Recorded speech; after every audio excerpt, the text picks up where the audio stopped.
How to pin YouTube to Windows 11 taskbar. Hi everyone, this is Kate and welcome back to another video.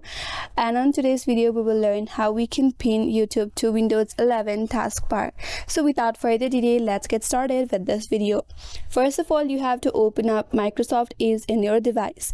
After you open it up, navigate to top right corner and click on this three dots icon. From this menu bar, you have to click on More Tools. And under More Tools, there is an option as Launch Taskbar Pinning Wizard, so click on it.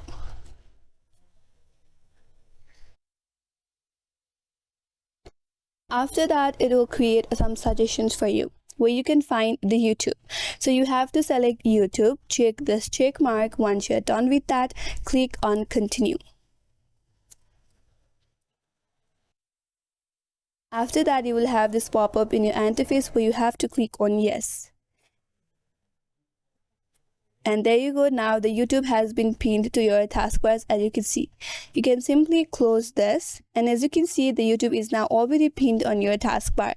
And that's all for today's video. Hope this video was helpful, and if you're new to our channel, consider subscribing. Thanks for watching and stay tuned for more videos.